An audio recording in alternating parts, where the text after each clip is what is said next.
오늘 밤 여러분께 특별한 이야기를 들려드리겠습니다. 평소처럼 영웅의 이야기가 아닙니다. 위대한 왕도 불굴의 장군도 등장하지 않습니다.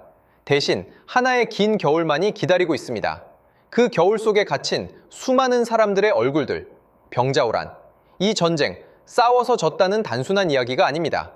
결정을 내리지 못해 무너졌다는 너무나도 인간적인 비극입니다. 그들은 서로에게 말했습니다. 조금만 더 버티면 되지 않을까? 상황이 바뀔지도 몰라. 조금만 더 기다리자.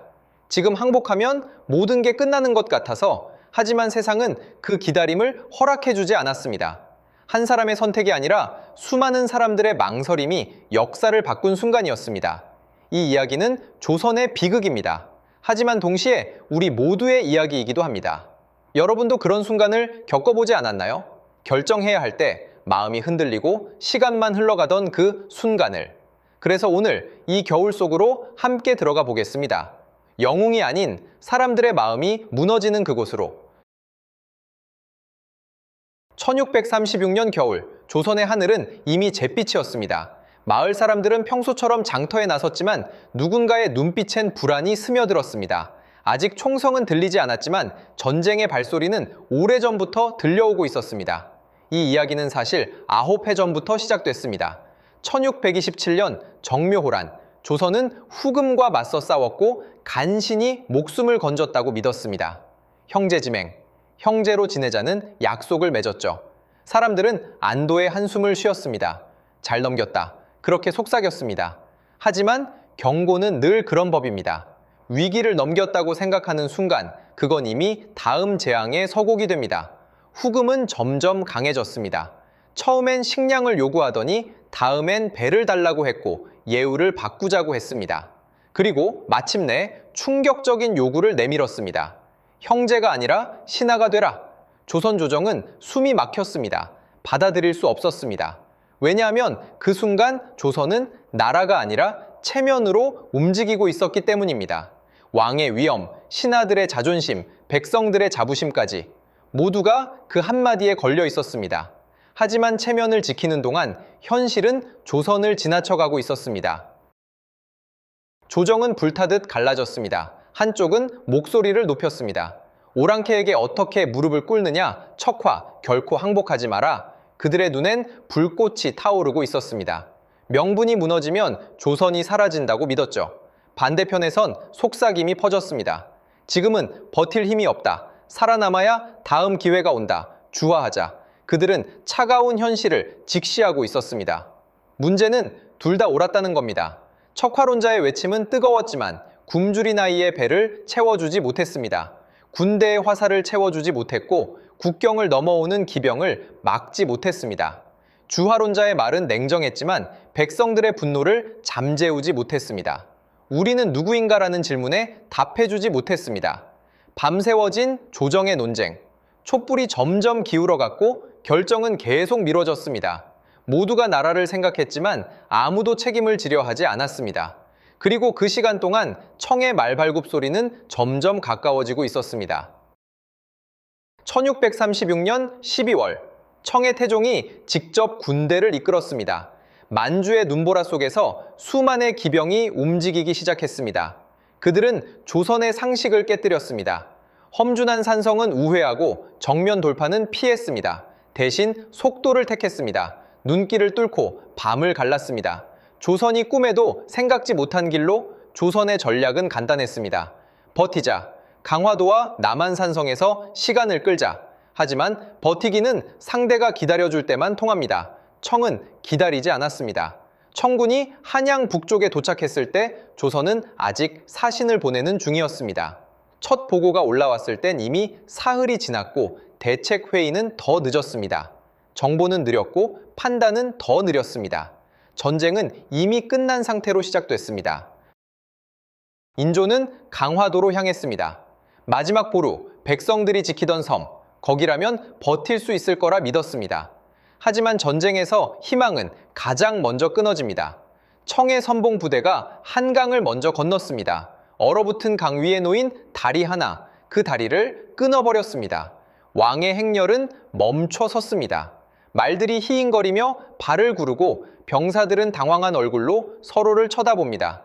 강 너머 강화도의 불빛이 희미해집니다. 인조는 결국 남한산성으로 방향을 틉니다. 틀린 선택은 아니었습니다. 하지만 너무 늦었습니다. 시간은 이미 청의 것이 되어 있었습니다. 남한산성. 높고 험준한 그곳에 왕과 조정이 피신했습니다. 성벽은 견고했지만 안에 든 식량은 열흘 분도 되지 않았습니다. 첫째 날, 모두가 말했습니다. 조금만 참자. 명께서 구원을 보낼 거야. 목소리엔 아직 희망이 실려 있었습니다. 셋째 날, 배고픔이 시작됐습니다. 말의 고기는 다 떨어졌고 나무 껍질을 씹으며 서로를 탓하기 시작했습니다. 일곱째 날, 추위가 뼈를 파고듭니다. 어린 왕자 하나가 굶주림에 쓰러집니다. 회의실에선 목소리가 떨립니다. 언제까지? 참아야 합니까? 싸울 것인가? 항복할 것인가? 회의는 끝없이 열렸지만 전략이 아니라 감정의 격돌이었습니다. 누구도 끝을 책임질 결정을 내리지 못했습니다. 성벽 밖에서 북소리가 울립니다. 청군은 기다리고 있었습니다. 하지만 그 기다림은 조선에게 주는 시간이 아니라 조선 스스로를 무너뜨리는 시간이었죠. 성안이 버티는 동안 바깥의 조선은 무너져 갔습니다. 근왕군이 모였습니다. 전국에서 백성들이 달려왔죠. 하지만 보급이 끊겼고 청의 기병에 쫓겨 흩어졌습니다. 싸우기도 전에 패배했습니다. 한 장군이 마지막으로 외쳤습니다. 아직 기회가 있다. 성을 구하자. 하지만 그 목소리는 점점 작아졌습니다. 눈밭에 버려진 깃발들만이 남았습니다. 전쟁은 희망으로 버틴다고들 합니다. 하지만 희망이 사라지면 그건 이미 끝난 전쟁입니다. 남한산성의 불빛만이 고립된 섬처럼 깜빡이고 있었습니다. 1637년 1월 10일 강화도가 함락됐습니다. 마지막 보루였던 섬에서 연기가 피어올랐습니다. 왕의 어머니, 왕비, 어린 왕자들이 포로가 됐습니다. 청군의 깃발이 성 위에 올라갔습니다. 그 소식이 남한산성에 도착했을 때 회의실은 얼어붙었습니다. 이제 싸움은 나라를 위한 게 아니었습니다. 가족을, 백성을 위한 선택이 됐습니다. 체면을 위해 사람을 굶겨 죽일 수 없다. 누군가 그렇게 속삭였습니다. 결정이 내려졌습니다. 1637년 1월 30일 삼전도 인조는 성문을 나섭니다. 차가운 강바람이 얼굴을 때립니다. 눈 덮인 땅 위에 무릎을 꿇습니다. 300우고두, 3번 절하고 9번 머리를 조아립니다. 청의 태종 앞에서 수만의 눈이 그 장면을 지켜봅니다. 역사책은 이것을 굴욕기라 기록했습니다. 하지만 그날 인조가 내린 건 생존의 선택이었습니다.